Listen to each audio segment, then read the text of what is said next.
Phase 4 of Season of Discovery is just a few days away, and what better way to get hyped than a DPS tier list? Everyone loves a good tier list, don't they? The majority, if not all of the changes have been solidified ready for Phase 4. With this, the feeling and the results on the PTR, previous classic knowledge, and a nice chunk of guesstimation will be the reasoning behind what class is placed in what tier.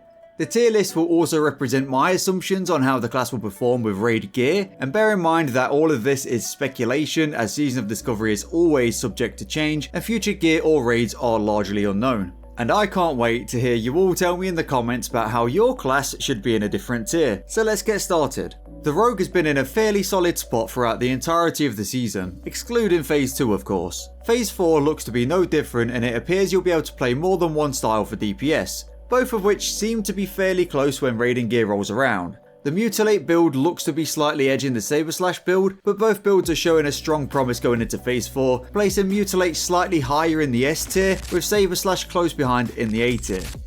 Now when it comes to animals, cats usually win in a fight when faced against a chicken, and it looks to remain true going into Phase 4. While Boomkins will appear to have pretty strong AoE with their new Rune Starfall, their single target still seems as though it'll be more on the lackluster side, meaning that while a Boomkin would be great to have within the raid as a whole and provide some good utility, I'll be placing them on the C tier as they'll typically be on the lower end of your DPS meters on boss encounters. Ferals on the other hand is doing a little bit better. They also now will be getting a very nice AoE boost with Cat Swipe, offer much more utility, will always have raid spots handed to them thanks to Wild Strikes, and will probably sit around middle of the pack on single target boss DPS, earning them a comfortable place in the B tier. Shamans, the blue-eyed boy of Blizzard in Season of Discovery, actually appears to be reined in, at least in PvE. Remember, this isn't including PvP, that's a whole different story. So, Enhancement Shamans were once so dominant that they were not only topping the DPS charts, but they was also making the Alliance players cry on a daily basis on the forums. And although Enhanced probably won't be topping any meters in Phase 4, they will still be pretty competitive around the middle or even upper middle of the DPS charts, granting them a place in the B tier.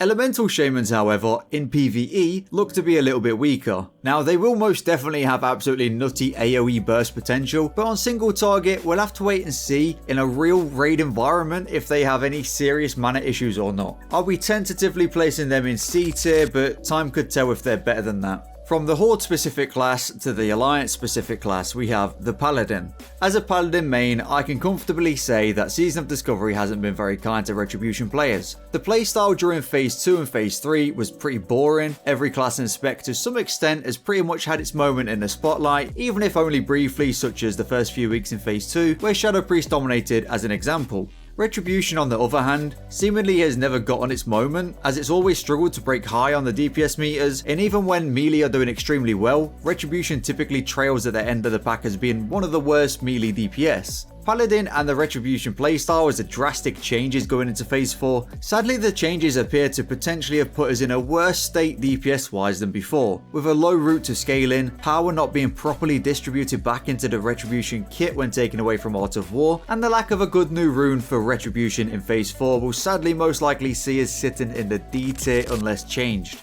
Range Hunter appears to finally be the best hunter spec going into Phase 4, with Lone Wolf now being 40% increased damage without a pet, and going deep into the survival tree for 15% increased agility. Range Hunter looks to be doing incredible single target DPS, especially if you can get the hang of melee weaving, which I guess makes you melee and ranged. And there does appear to be a rotation where you can actually be 50% melee and 50% ranged, although I can't see many people playing this playstyle unless you really want rewarding gameplay at a higher skill level. With how promising Range Hunter appears to be, whether in survival tree or marksmanship, which will be lower DPS at least for now, one thing is for certain, you're primed to be doing solid single target DPS, placing the Range Hunter in A tier.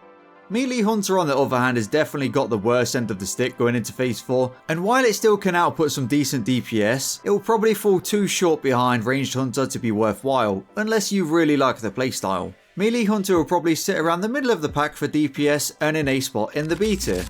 The Mage is looking extremely strong going into Phase 4. Despite mana issues that have somewhat been addressed now with Pyroblast Hotstreak procs costing no mana, Fire Mages are tearing up the PTR, and if they are doing this on a PTR with low amounts of gear, imagine what a spec that notoriously scales very well with gear will do when Fire Mages get their hands on raid gear. I can comfortably say that mages will be eating pretty good in phase 4, and you should probably see them hanging around the top 3 area of the DPS meter. So with this, I'll be putting the fire mage into S tier.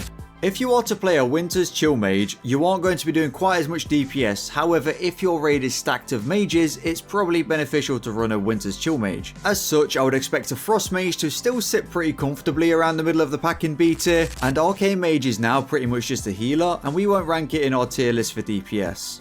From one caster to another, we have the Warlock. Overall, Warlocks have struggled in Classic, only really beginning to pick up any steam with Nax gear right at the end, and even then they were still behind the major DPS players. Season of Discovery to some extent has mirrored that, but they have times definitely done pretty well and even outshined mages. Looking forward into phase 4 though, I just can't quite see Warlocks doing extremely well, at least probably not until raids and gear from raids much later down the line at 6 tier. They offer valuable utility in health stones, soul stones, curses and whatnot, and the ability to tank as an off-spec, so they will always be useful in any raid setup. For now, however, I'm going to assume they'll hover around middle of the pack and place them in B tier, which could definitely swing upwards deep into future 60 raids. Next up, we have the Shadow Priest. Well, my shadowy boys, from a Paladin main, I can definitely feel your pain. But it does also make me a little bit happy that us Paladins are not the only ones down in the dirt and have a class to share the burden with in being absolute dog shit. Shadow realistically haven't gotten a whole lot to look forward to, and they are rightfully very hard to balance if you want to make a good PvE and PvP balance, but this tier list is strictly talking PvE, and just like in normal Classic WoW, they are once again most likely going to be trailing the pack, along with Retribution Paladins down in the D tier.